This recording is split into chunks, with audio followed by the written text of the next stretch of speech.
আসসালামু আলাইকুম, সবাইকে শুভেচ্ছা জানাচ্ছি। বিডি জবস এখন থেকে প্রিয় দর্শক এবং চাকরি প্রত্যাশী ভাই বোনেরা, যারা এনজিওতে চাকরি করতে চান তাদের জন্য কিছু প্রশিক্ষণ বিষয়ক কথা বলবো। এবং ক্ষুদ্র ঋণে বা মাইক্রো ফাইন্যান্সের কাজের জন্য আপনার এই তথ্যগুলো জানা খুবই প্রয়োজন। এবং আপনি যদি এই তথ্যগুলো জেনে এখানে চাকরিতে যান, সেক্ষেত্রে আপনার অনেকাংশে কষ্ট কম হবে। এবং আপনি যদি দক্ষ হয়ে যান, সেক্ষেত্রে আপনার জন্য আর প্রাধান্য থাকবে। প্রিয় দর্শক, আজকে আমি এই ভিডিওতে আপনাদেরকে জানাবো যে ক্ষুদ্র ঋণ কার্যক্রমে এবং এখানে এই প্রতিষ্ঠানে আপনি যদি চাকরিতে প্রবেশ করেন, সেক্ষেত্রে আপনাকে প্রথমে জানতে হবে অফিস সময়সূচি। একজন আহ অফিসারের বা একজন মাঠ কর্মীর বলতে গেলে বা ফিল্ড অফিসারের এই যে পদবিটা বিভিন্ন এনজিওতে এক এক নামে আসলে ব্যবহার করা হয়েছে। কোথাও লোন অফিসার, কোথাও ফিল্ড অফিসার, আর কোথাও ক্ষুদ্র ঋণ কর্মকর্তা, কোথাও আহ বিভিন্ন নামে আসলে এইটা সংজ্ঞায়িত করা হয়েছে। তো এই নামগুলো আসে হচ্ছে আপনার প্রতিষ্ঠানের ভিন্নতার উপর নির্ভর করে। প্রিয় দর্শক, আমি আপনাদের প্রথমে বলেছি যে আজকে আমি কথা বলবো হচ্ছে অফিস সময়সূচি নিয়ে। তো প্রিয় দর্শক এবং চাকরি প্রত্যাশী ভাই ও বোনেরা, আপনারা যারা এখানে আসবেন, তাদের অফিস সময়সূচি এক এক প্রতিষ্ঠানে এক এক রকম। তবে সব সকল প্রতিষ্ঠানে ম্যাক্সিমাম ধরা হয় 7:30 থেকে এনজিও অফিসের যাত্রা শুরু হয়। তো সর্বোচ্চ 8টা, তবে ম্যাক্সিমামই আসলে কঠোরতা থাকে। এবং এনজিওতে আসলে সময়ের মূল্য দেয় এবং সঠিক সময় উপস্থিত হওয়ার উপরে নির্ভর করে। তো এখানে আপনার উপস্থিত হতে হবে আপনার 7:30টায়। তো 7:30টায় আপনি অফিসে আসবেন, হাজিরা খাতায় স্বাক্ষর করবেন।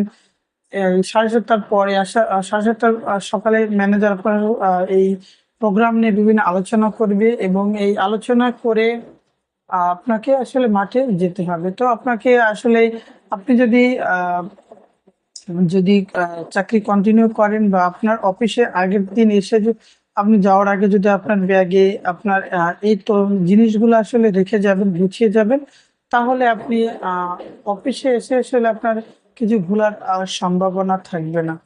তো আপনাকে প্রথমে দেখতে হবে আপনার ব্যাগে আহ ভর্তি ফরম আছে কিনা, কলম আছে কিনা, লোন ফরম আছে কিনা, তারপরে সঞ্চয়পত্র আছে কিনা, এরপরে ক্যালকুলেটর, তারপরে শিট, এই জিনিসগুলো আছে কিনা, এইগুলো দেখতে হবে।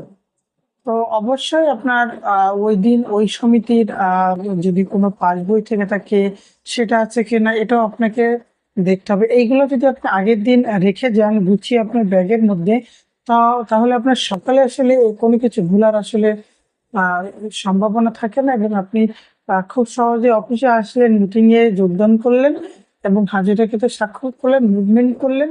মুভমেন্ট বলতে বোঝায় আপনি কোথায় যাচ্ছেন, কি উদ্দেশ্যে যাচ্ছেন, সেই গুলো লিখে আপনাকে যেতে হবে। অবশ্যই আপনি মুভমেন্ট করে ফেলে যাবেন। মুভমেন্ট কোনো অবস্থাতে আসলে না করে যাবেন না। আপনি যে কাজ করছেন তারই প্রমাণস্বরূপ মুভমেন্ট। কারণ আপনি যদি মুভমেন্ট করে যান, তাহলে আপনি অনেকগুলো বিষয় থেকে আসলে আহ আপনি মুক্তি পাবেন। তো আপনি যেখানে যান না কেন, অবশ্যই মুভমেন্ট করে যাবেন। তো আপনি এনজিও অফিসের সময়সূচি এটাই।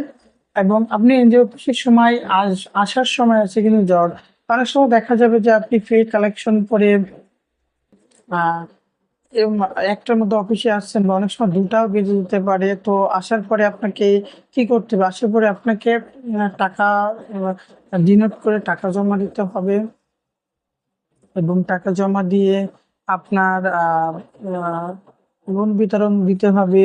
তারপরে সঞ্চয় পরীক্ষা সেগুলো দিতে হবে। এগুলো করে আপনাকে দুপুরে খাওয়া দাওয়া করে আপনাকে আবার বিকেলে কি করতে হবে? ফিল্ডে যেতে হবে, যদি আপনার কোনো কিস্তি বাকি থাকে।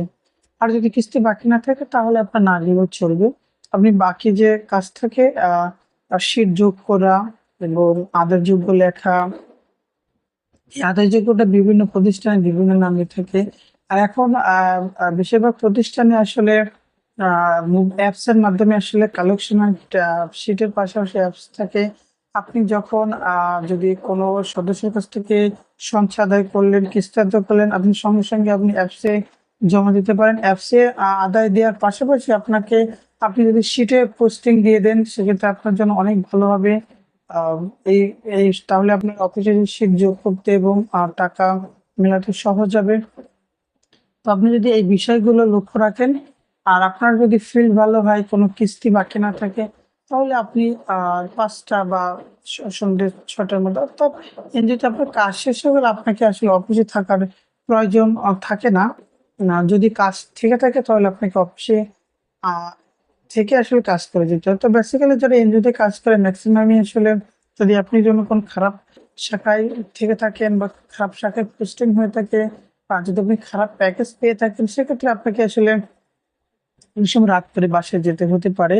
এটা আসলে ওই সংশ্লিষ্ট এলাকার আহ আহ উপরে ডিপেন্ড করে, নির্ভর করে যে আপনার বাসা যাওয়ার সময়সূচিটা কখন হবে। তো এনজিওতে বেসিক্যালি একটা জিনিস বলতে হয় যে এনজিওতে আপনি অফিসে আসার সময় থাকে, কিন্তু আসলে যাওয়ার কোনো নির্দিষ্ট সময় থাকে না। আপনার এনজিও চাকরির ক্ষেত্রে আপনাকে প্রচুর অফিসে সময় দিতে হবে, অফিস এবং ফিল্ড আপনাকে কাজ করতে হবে, প্রচুর সদস্যের সঙ্গে কাজ করতে হবে। এটাই যদি করতে পারেন, সেক্ষেত্রে আপনার এনজিওর চাকরি শুরু করা হবে। তো প্রিয় দর্শক, আজকের এই ভিডিওতে আলোচনা করলেন হচ্ছে অফিস সময়সূচি নেই। এই অফিস সময়সূচির মধ্যে কিন্তু আমি অনেকগুলো তথ্য দিয়ে দিচ্ছি। অফিস সময়সূচির মধ্যে আপনাকে সকালে কি কাজ করতে হবে, দুপুরে কি কাজ করতে হবে, এগুলো আহ বলে দিলাম। তো আজকের এই প্রশিক্ষণ, ক্ষুদ্র ঋণের প্রশিক্ষণের প্রথম ভিডিও। তো আপনারা হয়তো অনেক উপকৃত হবেন যদি আপনারা গুরুত্ব দেন এই বিষয়গুলোর উপরে। আসলে অনেকে যখন যাদের বয়স কম থাকে, তখন তারা মনে করে যে এনজিওতে বা এই কিস্তির চাকরি তারা করবে না। তো একটা সময় যাদের সরকারি চাকরির বয়স চলে যায়, তারা আসলে এখানে প্রবেশ করে। অনেকে আবার পারিবারিক আর্থিক সমস্যার কারণে এখানে প্রবেশ করে। তো সব ক্ষেত্রে আপনি যদি বুঝে শুনে একটা জায়গায় আসেন, সেক্ষেত্রে আপনার অনেকাংশে আসলে কষ্ট দূর হবে। আপনার অফিসের সিনিয়রদের ঝগড়া শুনতে হবে না।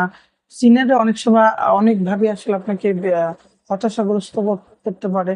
সেটা আপনার হবে না যদি আপনি আমার চ্যানেলের ভিডিওগুলো নিয়মিত দেখেন। তো সবাইকে বলবো আপনারা আমার চ্যানেলের সাবস্ক্রাইব করবেন। যারা ফেসবুকে দেখছেন, অবশ্যই আমার ফেসবুক পেজটি ফলো করবেন। প্রিয় দর্শক এবং চাকরি প্রত্যাশী ভাই বোনেরা, এই ছিল আজকের এই ভিডিও। আশা করি সবাই ভালো থাকবেন। ধন্যবাদ সবাইকে সাথে থাকার জন্য।